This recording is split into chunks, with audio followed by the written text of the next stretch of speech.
go to the end zone and try to get inside.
Good? Right away.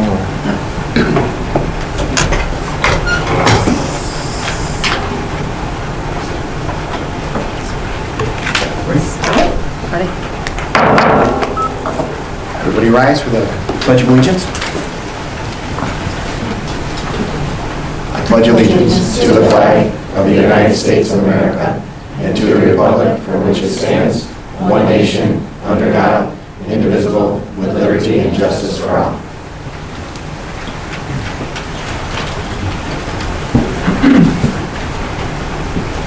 Okay, to get started, public to be heard. We do not. We do not. Okay. Next up is me. Good news. And we have a lot of good news. So unfortunately, I'm not going to read all of the good news, but I will read some of the good news.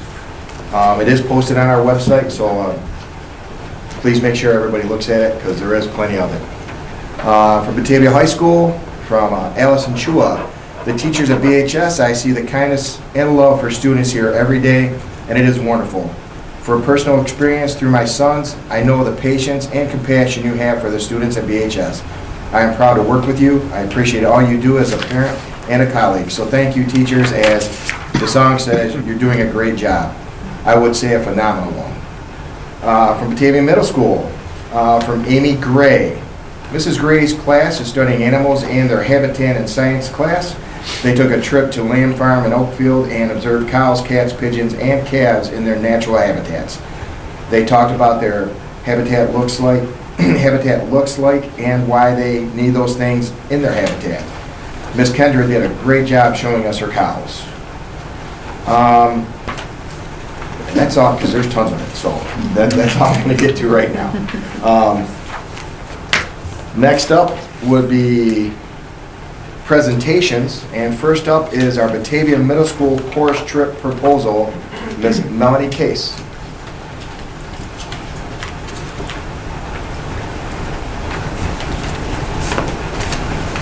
Thank you. Good evening. My name is Melody Case. I'm the chorus teacher at the middle school. I have joining me tonight our chorus co-presidents, Aubrey Reinhardt and Grady Moore. Tonight we would like to propose a 7th and 8th grade chorus trip to New York City. Play for one.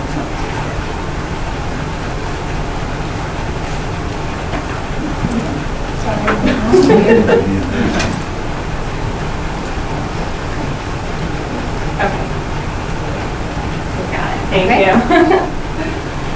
The purpose of our proposed trip is to give students an opportunity to perform in a major city. I remember when I was a high school and middle school student here in Batavia, taking many music trips and getting to perform and see musicals was a highlight of my school experience here. Also to give students an opportunity to see a musical on Broadway. It's always wonderful to see the touring productions in Buffalo and Rochester. Even more special to see a Broadway musical in New York City put on by professional musicians and actors. Also to give students an opportunity to see major historical landmarks in connection with the 8th grade social studies immigration unit when we visit Ellis Island. On day 1, we will visit New York City early in the morning. Once we get there, we will explore Times Square. We will have dinner at Margaritaville, and we will also go to the performance pending the theater's spring schedule. We will be staying in a hotel in New Jersey. On day 2, we will visit the Statue of Liberty and Ellis Island and perform there. After that, we will visit the 9/11 Memorial and travel home. And the itinerary and the estimated cost have been provided by First Choice Travel. The estimated cost is $419 per person.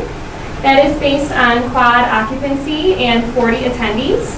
The price for students will end up being a little less than that, thanks to the coaster for the musical ticket that we have used in the past.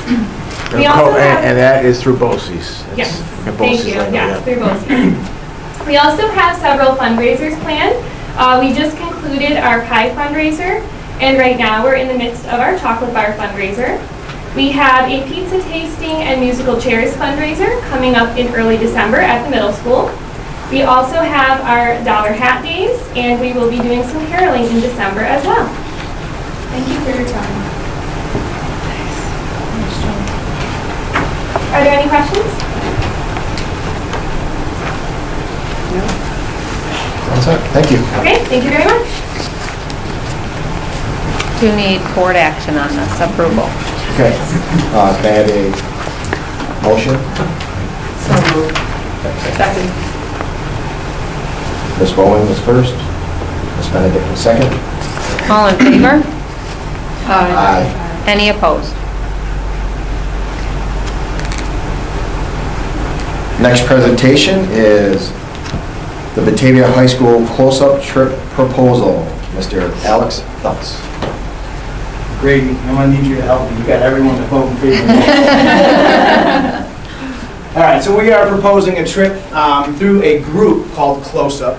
And this group, every year, every different week, takes a ton of kids from all over our country into Washington, D.C., and that's what this trip is about. So they've been doing this starting in 1971. The Close Up program is not a trip, a sightseeing trip. It is an academic experience. These kids get an opportunity to work with their peers, to meet representatives from Congress. They also get a little sightseeing portion of it as well, but it is an experience like no other. It's not just going to see Washington, D.C., it's experiencing Washington, D.C. in a first-hand type of way. So again, I talked about some of these, but students will discuss current events with some political experts, policymakers, members of Congress. They'll explore Capitol Hill. They're going to engage in meaningful discussions with their peers. They're going to get to participate in a mock Congress. They'll be inspired by famous monuments, world-renowned museums, hallowed institutions, right? And they'll get a glimpse of diplomacy up close, right, through this program. So, as I mentioned, not a sightseeing tour, all right? It's an experience, and we are selecting juniors and senior students, right, to come and do this, to come and participate. This is something that we are hoping to become an annual thing, a trip that kids look forward to and want to be a part of. All right? Our goal here is to get these students to build citizenship and inspire them to serve in government, all right, like you folks. Jason Smith, our superintendent, has participated in this trip. He's taken many trips, all right, and he can tell you he's seen firsthand these outcomes. So as a teacher back then, I did this trip for 6 years in a row. When I was at Albion, it's a fantastic trip. I can speak to it firsthand. As Alex said, it's not a sightseeing trip. It is designed to promote citizenship. And my favorite story about this trip is when I was interviewing for my first superintendency at Lindenville, one of the board members was a student on that trip.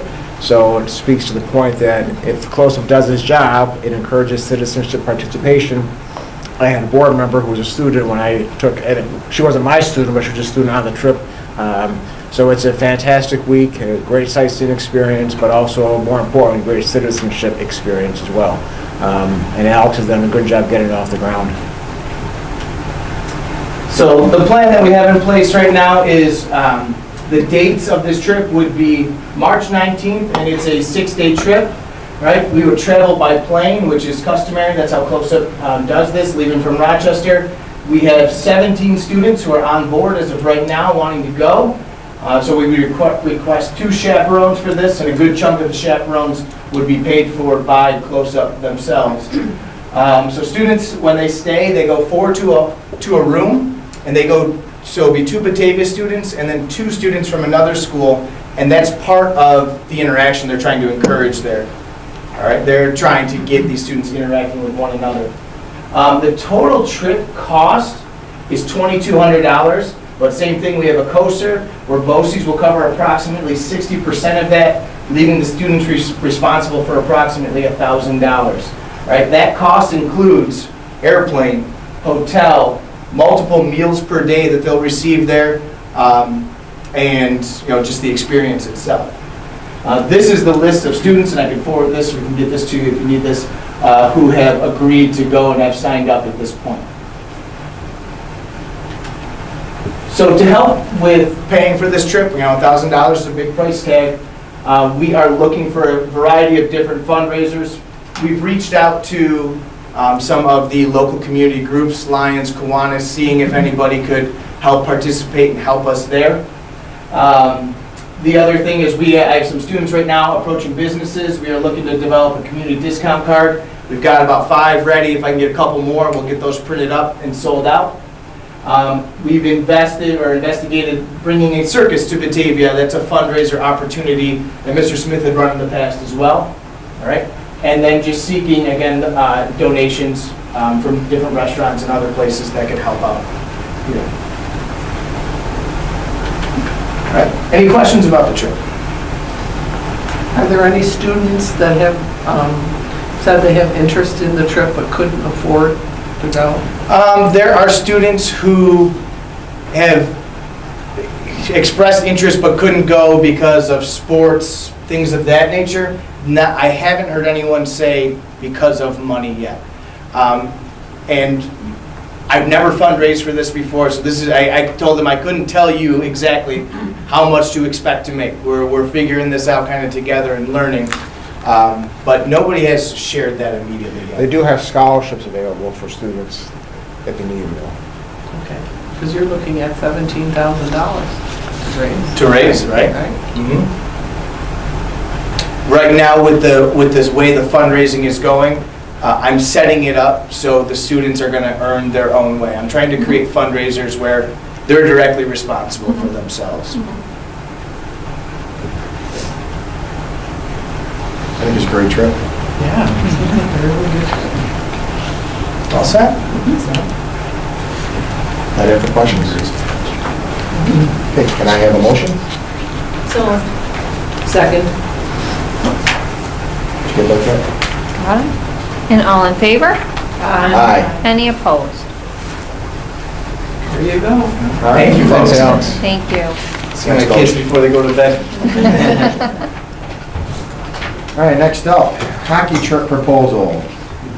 I see Mr. Kirkwood here. I better have a darn good proposal after these two. Thanks for having us. Mark is currently at practice. We had 2 sessions tonight, so I might skip over quick here and take care of this before we get back.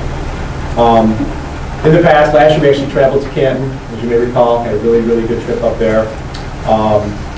We are asking to be able to travel again this year to play at Albany Academy and at Bethlehem. 2 Class A schools that are both fantastic hockey clubs. They're both friendly state ranked in Class A category. The trip would be December 29th and December 30th. It's a very short trip for us. We're going to depart somewhere around 10 o'clock if we're approved, get down, play in the evening, get back to the hotel. Our next game is at 10:15 a.m. the next morning. So it's a pretty quick type turnaround. Along with that, we would like to do what we did last year, which was to travel youth hockey style, we call it, where the parents take their son, in this case all sons on this team, with them, and the athlete stays with their parents and their parents drive them. It's a more economical way for us. It's actually over the Christmas break, which is helpful for them as they travel to see family and so forth. But we would like to leave at about 10 a.m. And from our ice rink, it was really big to be there. And then play 2 quality hockey games, spend the night in Albany, and then return probably by about 5 p.m. the next day.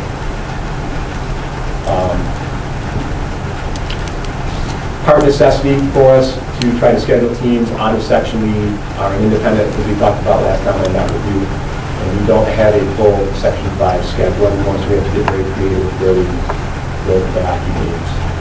But this one helps us in a multitude of ways. Number one, it's 2 really quality programs. We'd like to establish a relationship with these programs, and it's a good time for us to travel over the holidays as well.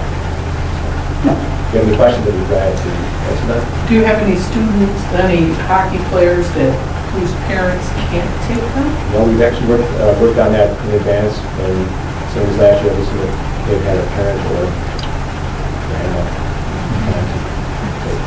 We'd like to have a grandma. No, not at this point, Okay. And you've done this trip before, right? We did, not to play these 2 schools, but Or you've done similar trips? we've done this pretty. Yeah. You went last year on a trip, I know We that. did, yes. We can't, last year. Yeah. Okay, thank you. All right. So moved. Ms. Bowman? Second. Ms. Lenday? All in favor? Aye. Any opposed? All right, and our 4th presentation from the Batavia Middle School, Mr. Corzelius. Thanks, everybody. Good night.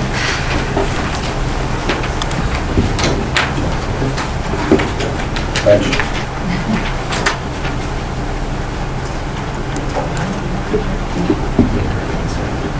So we're excited to be here tonight. For any of you who don't know me, I'm Nate Corzelius. This is John Martin Cannon and Lindsay Leone, the assistant principals at the middle school. We're excited to be here tonight. Try to discuss with you some of the work that we put in this year and give you a little vantage point into what we're trying to accomplish academically, how we've established our goals as a middle school, and how it aligns with our district. So we've spent a lot of time this year looking and reflecting on our vision and mission, as well as our strategic plan, and empowering students, and within the vision statement, working with the community, creating a nurturing environment for our students. So that was our starting point as we were looking at our middle school goal for the year.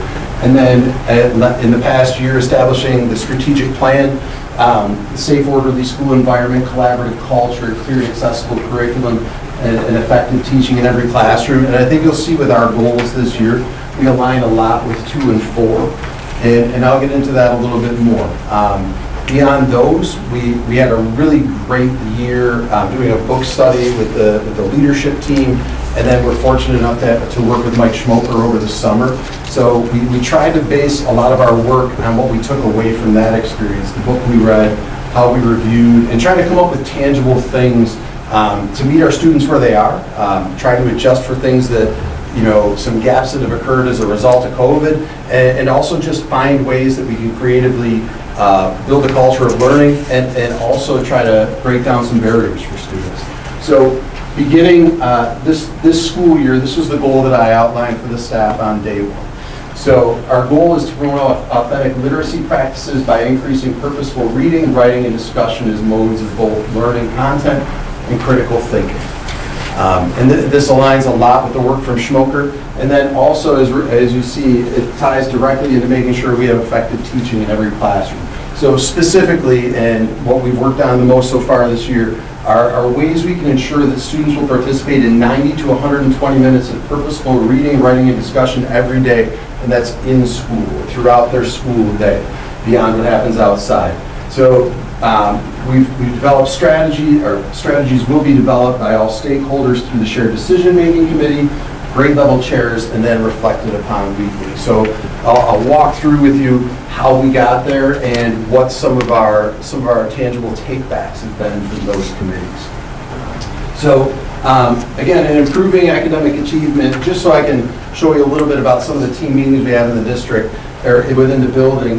So we have data meetings every couple months, but then we want now, especially that we have more access to data post-COVID, to focus those and establish the needs for our students, to make sure that we can individualize things as much as possible to meet students where they are. Our grade level and team meetings, those occur weekly, and then they have one monthly after school. Those teams are focused on the individual needs of students and customizing the approach for students within their teams. So at the middle school, you have 2 teams per grade level, and you have the core content area teachers as well as any of the special area teachers that work with them coming together and speak specifics on those students. And we're pushing more now that we have access to data to have data become part of all those meetings weekly. And our data coaches, our literacy coach and our math coach have been integrating themselves into those meetings as well to help them, find usable data and then also analyze it together. And then our faculty meetings, as I had mentioned, the entire faculty focuses on the building goals. Monthly, we reflect on aspects of the district lesson plan to focus on important pieces to ensure proper preparation and approach to the lessons. So I'll show you in a couple slides what specifically we've done in some of our faculty meetings so far and what they've led to. And then also, as we've re-examined the district lesson plan for this year, making sure we're examining parts of those. So far, we've discussed anticipatory sets. In this upcoming month, we're going to be working on learning targets, just to make sure that we're uniform in what we're doing and helping teachers, have the tools readily available to them to put as much as they can into each of their lessons. So our first faculty meeting, we had outlined the district goals or the building goals.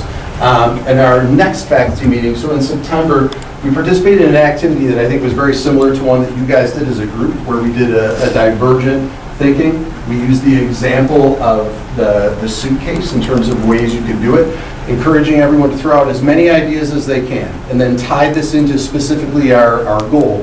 What are the creative ways we can come up with within our school day and the format that we have to make sure that every kid is getting 90 to 120 minutes of reading, writing, and discussion throughout the day. So they spent that day creating Post-its. What do we have, like 300 or 400 Post-its by the end of that? So a ton of ideas in a 2-minute span. I mean, we have about 80 people attending those meetings, and I can't say enough about how well our staff and faculty participated in that, and just some really great ideas. So from there, we brought it together with the convergent thinking. Did you guys go through that process as well, where you start clustering? The teachers had already, and I apologize for skipping over it, had done the dot activity, where they went up and looked at all the Post-its. So, we clustered based on what had the most hits that way. And then with our shared decision-making team, you can see some pictures here. You can see Elijah. We have 2 students on our shared decision-making team. They couldn't be here tonight. but Elijah Saley and Lila Smith have been participating with us, and they've done a great job. So it's been nice to have a student lens as we look at all of those ideas. And what we came down to was three ways that we want to approach getting these 90 to 120 minutes a day. So the first one, which actually starts tomorrow, is going to be for the beginning of the second marking period, is a drop everything and read session. So every student has a 20-minute lunch learning lab every day. So each student is going to use their lunch learning lab to read for 20 minutes. So the way we went about this, just to make sure that we had full buy-in, is we sent a letter home to all the parents just to make them aware. About 2 weeks ago, we went in and presented as an admin team to every lunch learning lab about what it would look like, and then also shared with them how they can get things that are interesting for them to read. So half the battle for them is finding something that they're going to enjoy reading in that time. And you know what? It's okay if you pick something up and you end up not liking it.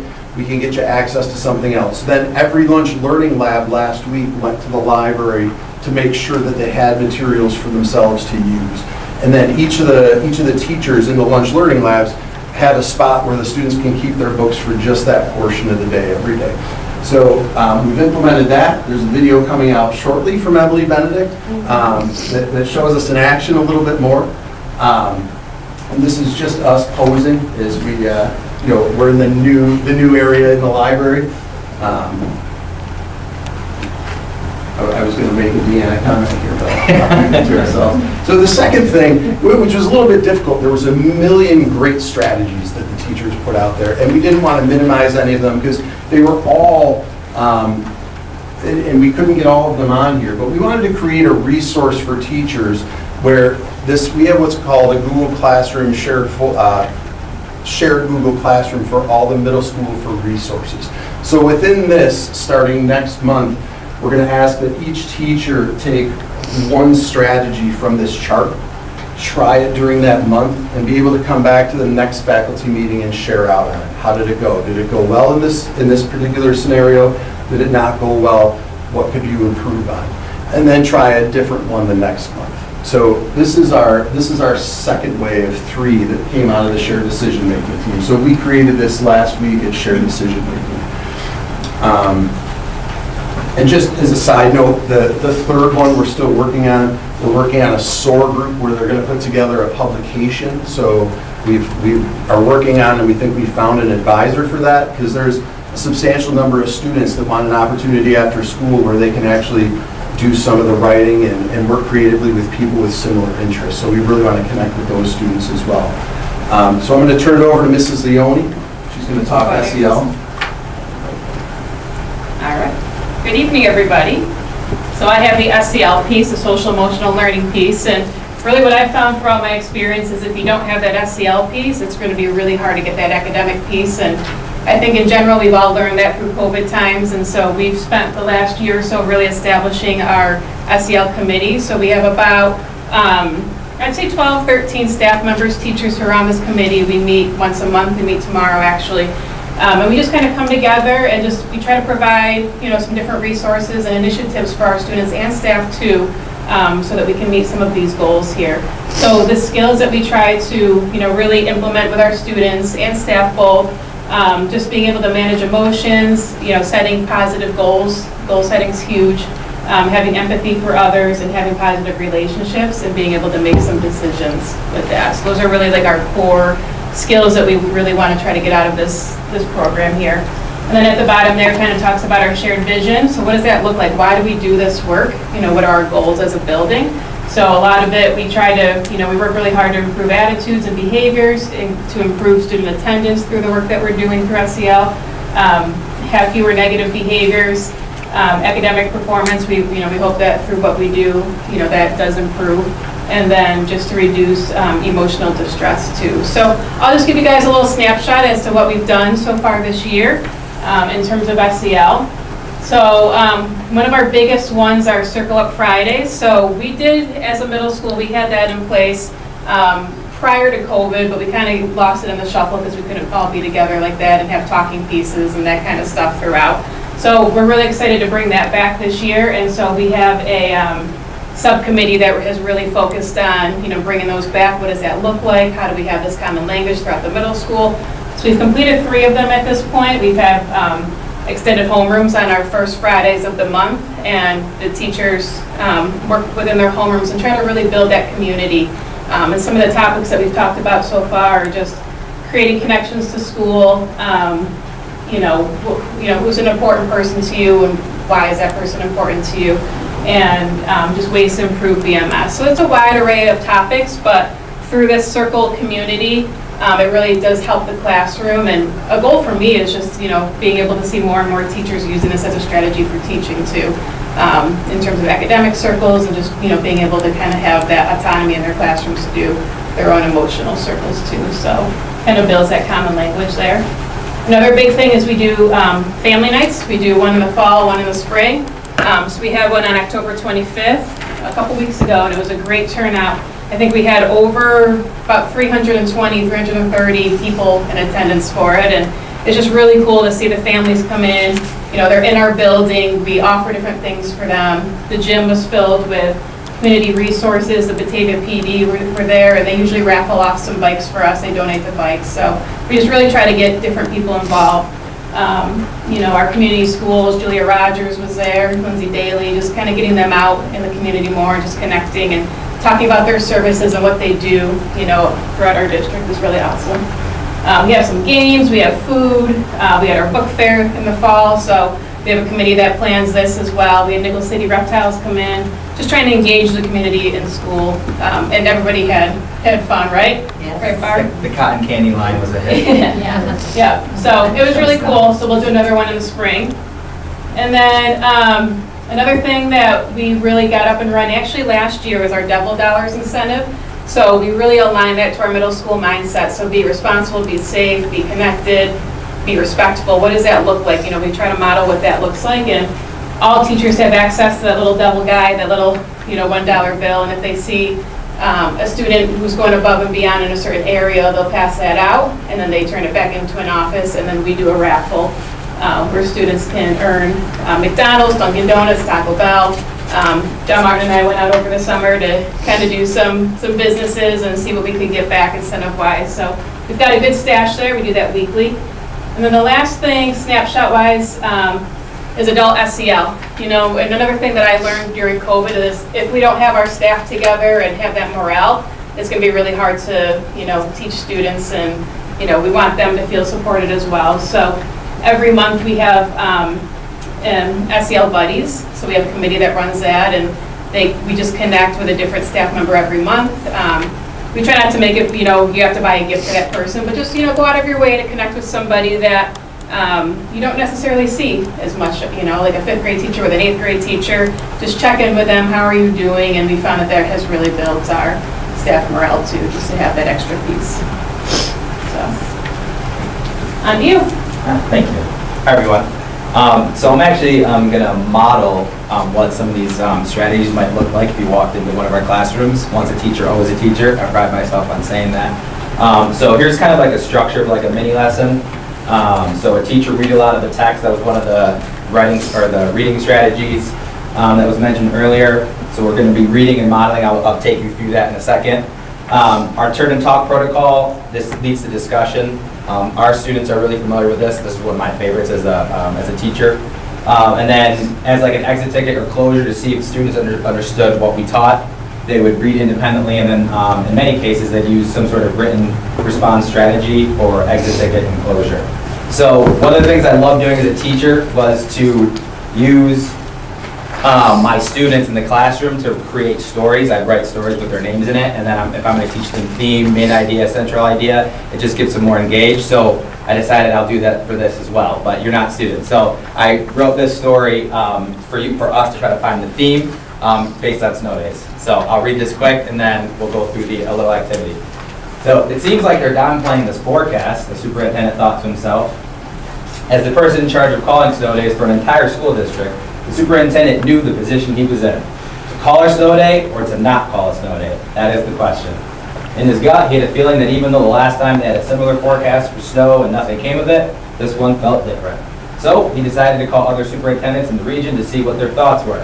The responses range from, no way am I closing school, parents will egg my house, to this is upstate New York, I heard there will only be a little dusting. Despite the feedback from the superintendent peers, he couldn't shake the feeling that a storm was coming. Well, the next morning at 4:30 a.m., the superintendent had a decision to make. He knew that he needed to be grounded in his position, one way or the other. 5 a.m. came around and his official robocall went out, snow day. The morning weather reports around the area said record snowfall is reaching the county and misjudged forecasts. Local area meteorologists are convening at the moment to analyze how this happened. Superintendent laughed to himself, not because of all the snowfall, but because he was the only superintendent who closed school that day. So I would have students now turning, I'm not hinting at this upcoming week or anything. I wrote this like a week ago, so I saw that forecast and I was like, wow. So here we would say, turn and talk with a partner and looking for a theme in this. Like, what's a theme that you can identify after listening to this text? So I just hit on 2 teaching strategies, the read aloud, and I would read it out loud. I might even think aloud as a teacher and talk about the themes that I noticed. You guys would talk about it, turn and talk, and then one of my favorite strategies is when I ask for volunteers, usually students' hands would shoot up, and I go, you don't even know what you're volunteering for yet, and I'll have they share their partner's answer. So it just builds connections with and active listening. So one of the themes that I came out with this was always trust your first instincts. Thank you, Rob. So, as we close, just to reflect again, throughout all our work this year, we really tried hard to focus on our strategic plan and the district mission and vision. We're working really hard this year for To Inform with collaborative culture and working with our shared decision-making teams, which has been a great addition to the middle school, and effective teaching in every classroom with our goal of 90 to 120 minutes of reading, writing, and discussion, authentic for every student throughout their school day. So, are there any questions about what we're doing at middle school? How do you feel the kids receive the circles? Do they participate actively, or? So we always circulate, we always circulate to all of the rooms as they're going on, and I can tell you there's great engagement at the time. I think maybe how they share out with their friends afterwards sometimes, it changes things a little bit, like as you're sitting around the lunch table discussing how things went during their homeroom time, might reflect a little different than what actually occurred. But it's been great, and I think it's a great resource for our kids right now in terms of understanding each other a little bit better, and building empathy in some ways for other students in their class, and just understanding each other and their classmates a little bit better. So I've seen a lot of impact, and there's really valuable lessons throughout in each of those. So far we've scripted them for the teachers in terms of what they're doing, and teachers are building capacity and getting more comfortable where they're starting to ask for permission to maybe pick topics that they think are a little more relevant to that specific section, which is exactly what we're looking for. Something that they can turn into a tool for themselves. So I've been very happy with the success so far. Anything to add? I'll just say that with each one that we do, I just see that more kids are more comfortable. That first September one, even teachers too, we've had some of our staff trained, some haven't been. We hope to get, more staff members trained in it, but as we go on through, they get more and more comfortable with it, and, less people passing. Passing is always an option if kids aren't comfortable with it, but we've had really positive feedback with it. There's a couple kiddos that we had that were struggling to come to school. They came to summer school, and that was a piece of what we did in summer school, and they have not really missed that all this year. I really think because it comes with the circles. Pulls them in. Yeah. It just makes them feel connected, more connected. How did you find the students at the beginning of the school year after being in the pandemic for 2.5 years?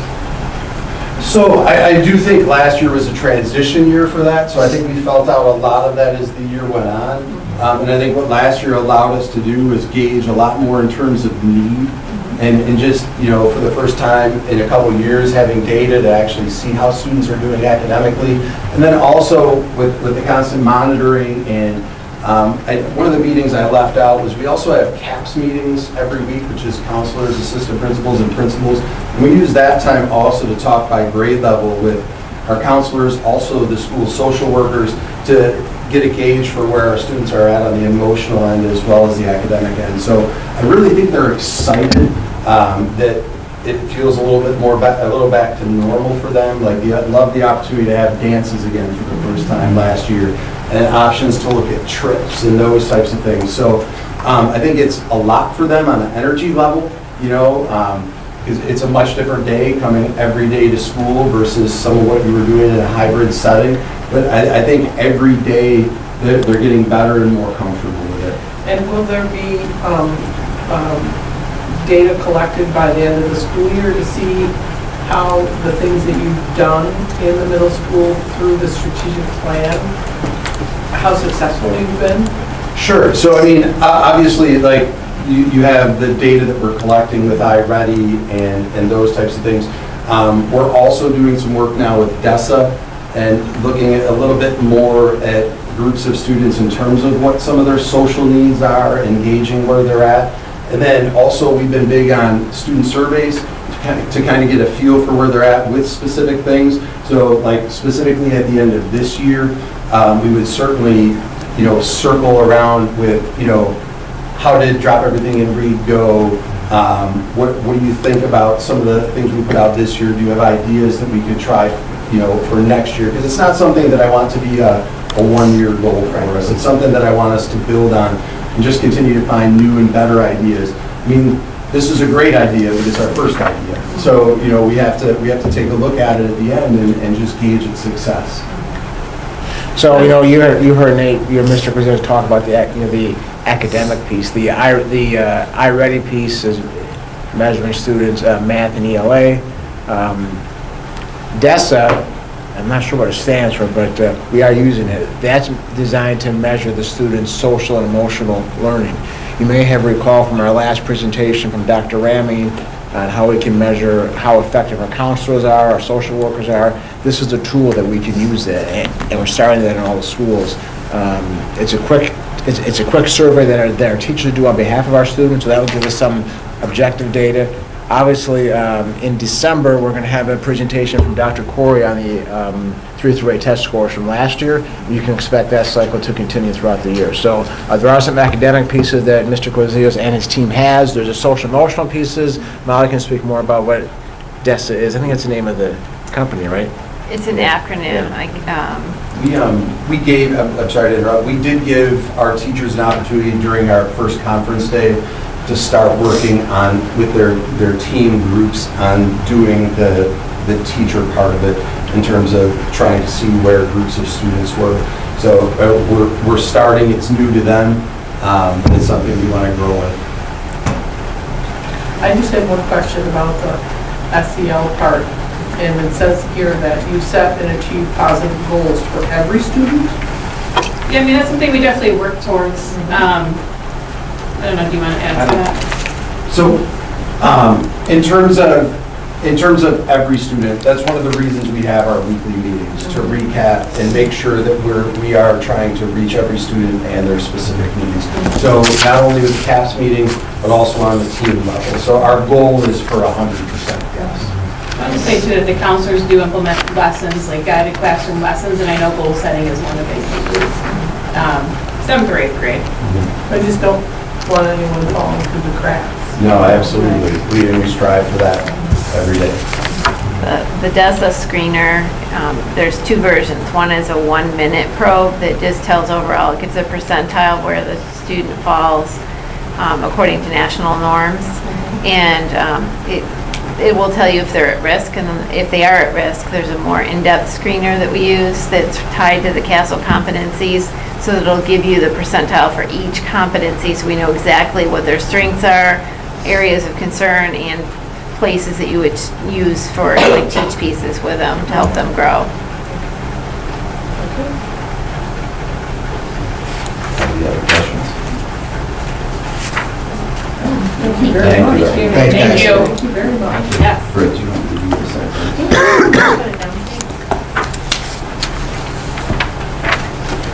All right, next up is reports, and that would be Superintendent Jason Smith. Just have several items. I want to begin with the athletic world. I want to congratulate Nate Canal and Camp O'Reilly. They finished well this past week in the state and cross country. Of course, congratulations to our football team. We have our star place kicker right here.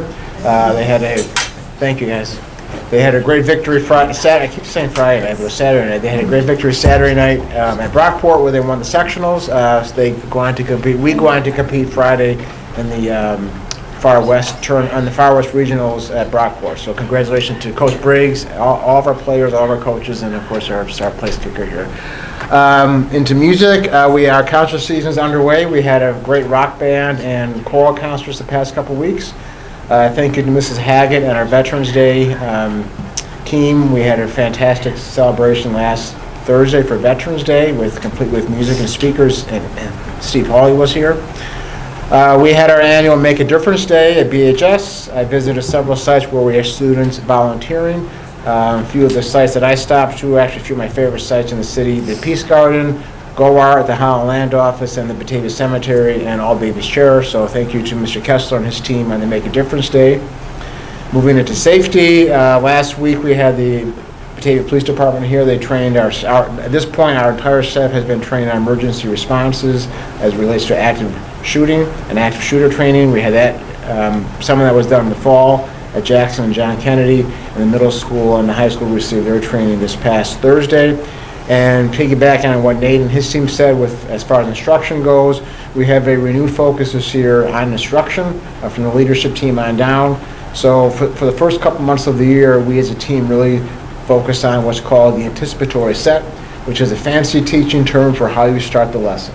So we have initiated that across the district. We've talked about it here at leadership meetings. Principals have been gathering data as to how teachers are starting the lesson. How you start the lesson is one of the most important pieces you do as a classroom teacher. That has been our focus for all of September and October. We've looked at articles on it. We've done some activities in our own leadership meetings. And then beginning November and December, we're going to talk about learning goals, which is what you want the students to learn and how we demonstrate that to students. We're going to continue that cycle all the way through. Other topics, we're going to be looking at how we give feedback to students, how we it's called check for understanding. I'm using a lot of fancy buzzwords here, but how we know the students learn what we taught them. So we have these focus every 2 or 3 months on different learning, or on different teaching styles and different teaching strategies. We wrapped up anticipatory sets, moving now into learning targets in November and December.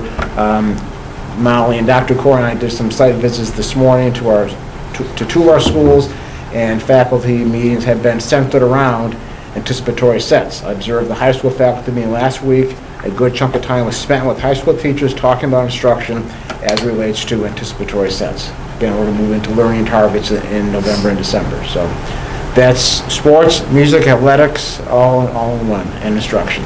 So thank you. Thank you. Next up, our student ex officio report from our place kicker, Julia Petrie. I wanted to start out by thanking our art department and our NAHS students for working on the new logos down here. They've been really great so far. Then I also wanted to get into music. Our drama club is performing their play, The Trials of Robin Hood, December 2nd through 4th.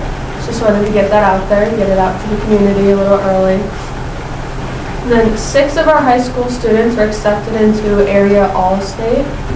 We have senior Paul Daniszewski and Dominic Grillo for mixed chorus. And then for the treble choir, we have our seniors Claire Wood, Abby Hogo, Casey Tatarka, and then a junior Melania. And then their performance for that will be November 19th. And then they are also having their winter concert December 15th at 7 p.m. And I just wanted to wish all of them good luck for that. And then finally, I also wanted to congratulate all of our athletes and our coaches for working so hard over the past week and really excelling and showing everyone that, go Batavia, we got this. And that was all. All right, thank you, Julia. Thank you. Okay, next up, agenda alterations, which we do have. It's a consent item, which is resolution to host incomplete teams for wrestling and indoor track and field for the 2022-23 winter athletic season. It would be Pembroke and Notre Dame for wrestling, Byron Burgeon and indoor track and field, Byron Burgeon for indoor track and field. Do I have to read the stuff on the back? No. Um, I would just note that the information on the back indicates the names of the schools, how many students, and who the coaches are, and if this is approved, this then has to be submitted to make it official. So that's essentially what's on the back.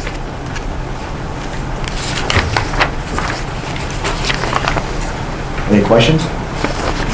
None? Can I have a motion? So First by Ms. Lente, second by Ms. Benedict. all in favor? Aye. Any opposed?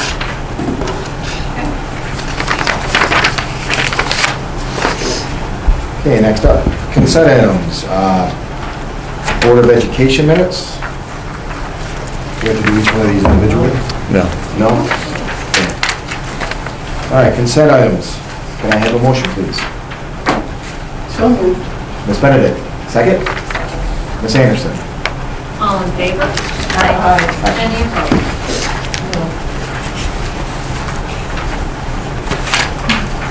All right. Next up, new business. A, accept and approve Freed Mantic CPA's PC Batavia City School District single audit report ending June 30th, 2022 as received. Can I have a motion? So moved. Ms. Lente, second? Second. Ms. Benedict? All in favor? Aye. Any opposed? Next up would be B, accept single audit corrective action plan for cybersecurity. Any questions, comments? So moved. Second? Ms. Bowman? All in favor? Aye. Any opposed? C, New York State School Boards Association membership renewal, January 1st, 2023 through December 31st, 2023. Any questions? I'm assuming this is something we always do. Yeah, it's a good membership, this is one that's truly your decision, but school boards like to tell you, and I agree, they are truly the only organization in the state that represents school boards. Principals have theirs, I have mine, teachers have theirs, but this is really your association. And we use them all the time in terms of if we need help with board agendas, if we have simple attorney questions, they're not our attorney, but they have attorneys on staff. You get the news and notes every day from them. What else do they send us, Brittany? You do send you any updates on all your trainings? We have discounts for the training, so There's been a lot of it. So the training that John and I went to in September, there's a discount on that training. So it's a good advocacy group for us to be members. Anything else? Can I have a motion? So moved. Ms. Benedict? Second? Ms. Anderson? All in favor? Aye. Any opposed?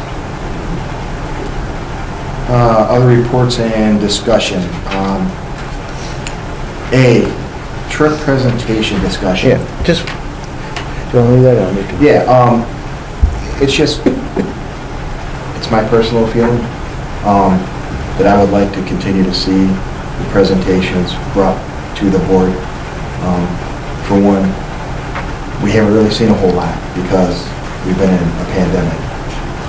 And I think it's important for the kids and the teachers and the coaches to come to us, and I think it's good for the public to hear what they have to say and where they're going and why they're going there. I just think it's a good thing that we should continue to have. I don't think it's something that we should steer away from, so. I agree. I'll speak personally, I don't really have a connection to a lot of to the buildings and whatever, and I really like to know when our students are out in the area. And it's the only way, I'll put all of these dates on my calendar now, so I'll know that the kids are going, and not that I expect or have ever had any issues, but I just like to know when our students are out of the area. I think it's good for the kids to present, use their voice, and put down their cell phone Right. and speak. I think it's important. Yeah, there is value in that. I know I'll give Barb and Jen a chance before I. No, I like the fact that they They come and they discuss it all with us and kind of put everything out there for us. I like the fact that we're able to present the students, especially their reasoning, their logic, their rationale, their enthusiasm. It's very meaningful to us and probably most definitely to the community. So I think we can expect more of these, so I wanted, that's what John and I talked, we wanted to have an opportunity for the board to reaffirm your commitment to hear these presentations. There's value in having the public hear these pieces as well. I think that these trips, we heard tonight are fantastic trips, so given that we're going to be expecting more trips, I think it's a positive thing. We can be expecting more presentations, so, all right. Good, thank you. And then B, the district administration reports, Dr. Corey, Mrs. Finnegan, and Mr. Rosansky, that are all in our packets, I Yep, believe. they're all in packets, So, yeah. that's that. I think it's just anything else? Any other questions, any comments, anything like that? All right, so we're going to be going into executive session. We will not be returning. Can I have a motion, please? So moved. Let's take the reason. Yeah, let me state the reason. Hang on a second. Here it is. Our reason to go into executive session will be matters relating to the medical, financial, credit, or employment history or a particular person or corporation, or matters leading to the appointment, employment, promotion, demotion, discipline, suspension, dismissal, or removal of a particular person or corporation. So we have a first by Ms. Benedict. Can I have a second? Second. By Ms. Bowman. All in favor? Aye. Any opposed? That's fine. Thanks. Unless you want to.